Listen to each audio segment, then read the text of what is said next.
A grey morning. The village is hushed. A crowd of villagers stands near an old oak tree at the edge of the cemetery. Their faces are tight with confusion. Beside a freshly dug grave lies Bruno, a dog with a coat thin from age. He is as still as stone. His head rests on the loose, dark earth. He isn't sleeping. He is listening to the ground. 3 days of dirt sit piled over the casket. Ilara, 60s, a woman with kind eyes, kneels beside the dog. She places a bowl of food near his paws. Bruno doesn't flinch. His eyes remain fixed on the mound. He's just a dog. He'll forget by tomorrow. They always do. The crowd shifts, but Bruno remains rooted. He is a silent anchor in the wind. Years earlier, a younger Elias, 50s, a widower with calloused hands, walks a dusty road. He stops. In the ditch, a starving pup, young Bruno, shivers. His ribs press against a thin coat. Elias sighs, looking toward the village, then back at the pup. I don't have much for you, little one. You need a house with children, a place with life in it. Elias starts to walk away. The pup scrambles out of the ditch, wobbling on thin legs, and follows at his heels. Elias stops. The pup stops. Elias walks faster. The pup runs to keep up.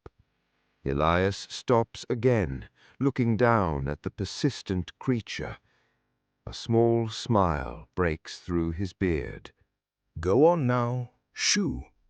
Fine, but don't expect a palace.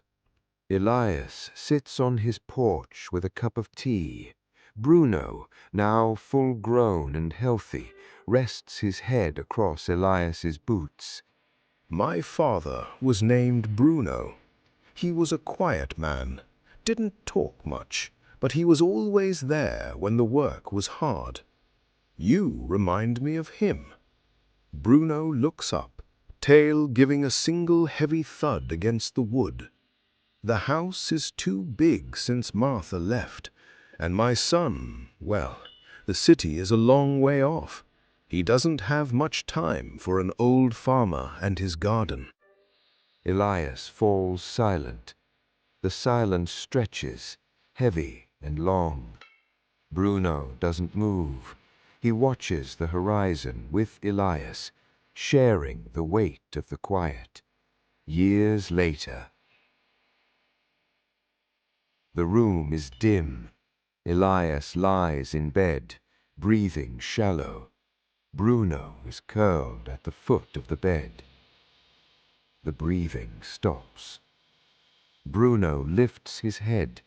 He stands, sniffing the air. He nudges Elias's hand with his nose. The hand is cold. Bruno begins to bark, a sharp, rhythmic sound that echoes through the valley. Neighbors gather. They lead a shaking Bruno out of the house as a stretcher is carried out. Bruno paces the doorway, his claws clicking on the stone, refusing to look away until the door is locked. The funeral procession moves toward the oak tree. Bruno follows at the very back, unbidden. When the service ends, the villagers walk away in pain. Come on, Bruno. Home now. Bruno ignores him. He lies down on the fresh earth.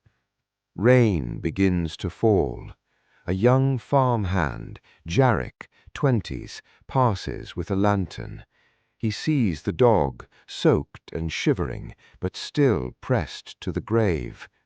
Jarek returns a moment later with a heavy piece of canvas. He drapes it over Bruno. Bruno doesn't move. The village is divided. Groups of people talk near the well. It's cruel to let him sit there. He needs a farm. He needs to work. He's an animal, not a mourner. He understands more than we give him credit for, Anton. He's not confused. He's choosing. I'll prove it. He just needs a firm hand. Afternoon. Anton arrives at the grave with a length of rope. He loops it around Bruno's neck. Come on, dog. Enough of this. You're coming to my pens. Get up. Move! Anton pulls. Bruno doesn't snarl. He simply flattens his body against the dirt. He becomes impossibly heavy. Anton strains, his face turning red. Bruno remains anchored. He looks at the ground, his devotion a physical weight that the rope cannot move. Anton stops, panting.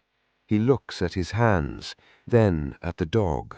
He understands more than we give him credit for, Anton. He's not confused. He's choosing. I'll prove it. He just needs a firm hand. You're trying to force something that was never going to be forced, Anton. He isn't refusing you. He's choosing something stronger than anything you have to offer. Anton looks at Bruno's eyes. He slowly unloops the rope. He walks away without a word. Months later. A small wooden shelter has been built over the spot next to the grave. A small wooden shelter has been built over the spot next to the grave. Ilara places a bowl of warm food inside. A group of children sit in the grass nearby. They aren't trying to pull him away anymore. My dad said Elias used to share his stew with him. Right, Bruno? Bruno's tail thumps once. He is older now, his muzzle white. Years later. The shelter is empty. The village is silent. A group of men, including a much older Anton, work beneath the oak tree. They dig a small hole directly beside Elias's grave. They place a small marker there. It is simple wood. Anton stands back, resting a hand on the marker. He looks at the two graves, then up at the branches of the oak tree. I suppose some things don't need a reason. They just need to be witnessed. This screenplay adapts the story of Bruno and Elias, focusing on the visual progression of their bond and the village's eventual understanding of loyalty.